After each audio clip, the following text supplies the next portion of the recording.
और उनकी पूरी टीम, श्री लक्ष्मण जी और उनके पूरे संगठन को बधाई देना चाहता हूं कि जिन्होंने जोधपुर की धरती पर इतना बड़ा जन सैलाब इकट्ठा करने का काम किया। मित्रों, क्योंकि आज इस मंच पर नारायण जी प्रजापति द्वारा आज इस महाकुंभ में पहली मांग जो यहाँ राजस्थान सरकार में माटी कला बोर्ड था, उसको सरकार का नाम बढ़ा करके माटी कला का नाम विलुप्त करने का जो काम सरकार द्वारा किया गया, आज उसको श्रीयादे माता बोर्ड के नाम से बनाने की जो मांग रखी गई है, मैं आज आपके बीच में, क्योंकि मैं भारतीय जनता पार्टी का एक छोटा सा कार्यकर्ता होने के नाते, प्रजापति कुम्हार समाज का एक छोटा सा बेटा होने के नाते मैं आपके बीच में आया और यहाँ जो भी मांग थी वो महत्वपूर्ण मांगे हैं। मैं राजस्थान की जनता को यह भरोसा जरूर दिलाना चाहता हूं कि अगर आप लोगों ने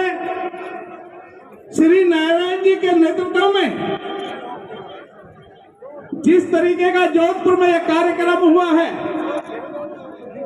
जिस तरीके का जयपुर में आप लोगों ने कार्यक्रम करने का काम किया, आज कहीं ना कहीं पार्टियां और पार्टियों के संगठन में कहीं ना कहीं हलचल मची है। और आज उसी की देन है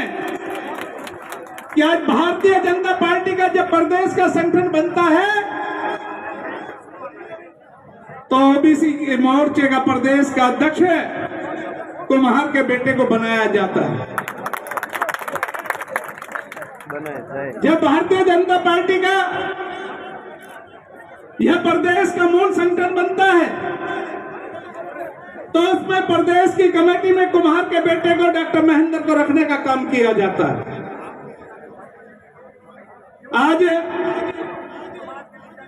क्योंकि राजस्थान प्रदेश में सरकार हमारी नहीं,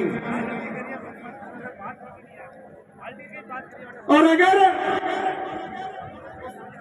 आप लोगों के आशीर्वाद से यहां सत्ता परिवर्तन होने का काम हुआ और अगर यह भारतीय जनता पार्टी की सरकार बनती है तो आपकी जो पहली मांग है श्रीयादे बोर्ड गठन होना चाहिए, इस मांग को लेकर के राष्ट्रीय नेतृत्व के सामने अपनी बात को रखने का काम करेंगे और बताने का काम करेंगे कि अगर राजस्थान के अंदर, राजस्थान की आबादी का लगभग 6% कुम्हार जो सत्ता को परिवर्तन करने की सक्षमता रखता है, अगर वह भारतीय जनता पार्टी ने इन मांगों पर ध्यान नहीं देने का काम किया तो वहां सत्ता परिवर्तन नहीं हो सकता। अगर आप सत्ता परिवर्तन चाहते हैं तो आपको ये बातें मांगनी पड़ेगी। दूसरा, अभी श्री दौलतराम पेशिया जी ने बात रखी वर्गीकरण की। पेशिया जी, मैं इस मंच के माध्यम से और सभी प्रजापति समाज के बंधुओं से बताना चाहता हूं, क्योंकि मैं उत्तर प्रदेश का रहने वाला हूं। उत्तर प्रदेश में सबसे पहले सामाजिक न्याय समिति गठित की गई थी इसके वर्गीकरण को लेकर के। उस समय उत्तर प्रदेश में भारतीय जनता पार्टी की सरकार, श्री राजनाथ सिंह मुख्यमंत्री थे और बाबू हुकम सिंह गुर्जर मंत्री थे। उनकी अध्यक्षता में एक समिति गठन हुई और उसमें सामाजिक न्याय समिति बनी कि इसका उत्तर प्रदेश में पिछड़े समाज का जो आरक्षण है उसका वर्गीकरण कर दिया जाए, उसको एबीसी कैटेगरी में बांट दिया जाए। और उसके लिए आज देश की सरकार ने भी रोहिणी आयोग का गठन किया। रोहिणी आयोग ने अपनी रिपोर्ट भारत सरकार को सौंप दी और मुझे पूर्ण भरोसा भी है कि भारत सरकार उस तरफ बहुत जल्दी कदम उठाने भी जा रही, बहुत जल्दी इस पर अमल में भी लाया जाएगा। आपका वर्गीकरण की जो मांग है ये भी बहुत जल्दी लागू होने जा रही है, क्योंकि रोहिणी आयोग ने अपनी रिपोर्ट भारत सरकार को सौंपने का काम किया। और मैं पिछड़ी जात का, क्योंकि मैं कुम्हार का बेटा हूं, पिछड़ी जात में आता हूं। और दोस्तों, हिंदुस्तान की आजादी को आज 76 वर्ष हुए हैं। 76 वर्ष की आजादी में आप लोगों ने 1952 से लेकर के आज तक वोट के आधार पर सरकारें बनाने का काम किया। और इस हिंदुस्तान की आबादी का लगभग 65%, जिसको हम पिछड़ा बोलते हैं, जिसमें कुम्हार, सैनी, माली, धीवर, नाई, गडरिया, बड़ी, लोहार, काची, कुशवा, साग, मोरी, यादव, लोधी, कुर्मी, गुजर, छिप्पा, ये तमाम जाति के लोग आते हैं। दोस्तों, हिंदुस्तान के अंदर राष्ट्रीय पिछड़ा वर्ग आयोग, जिसमें मैं वाइस चेयरमैन था, ये दोस्तों बना तो दिया गया था उस समय की कांग्रेस की सरकार ने, लेकिन इसको संवैधानिक दर्जा देने का काम नहीं किया था। अगस्त 2018 में इस राष्ट्रीय पिछड़ा वर्ग आयोग को अनुसूचित जाति आयोग की तरह इसको संवैधानिक दर्जा देश के यशस्वी प्रधानमंत्री श्री नरेंद्र मोदी जी ने दे करके इस पिछड़ी जात के ऊपर होने वाले अत्याचार के लिए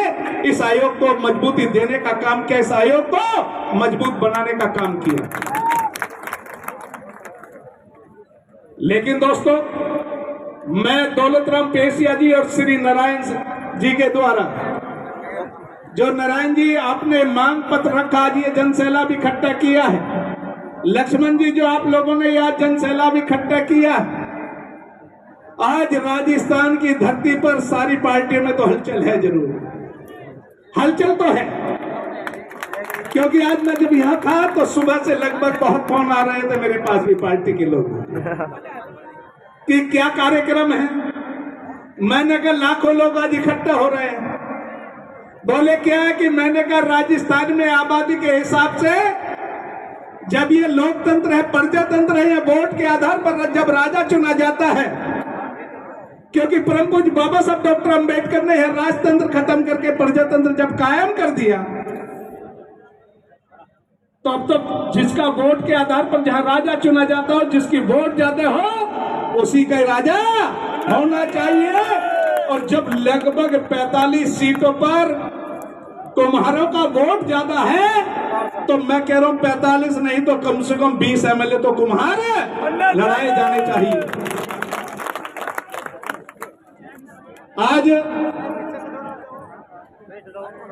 दौलतराम पेसिया जी की जो चिंता है,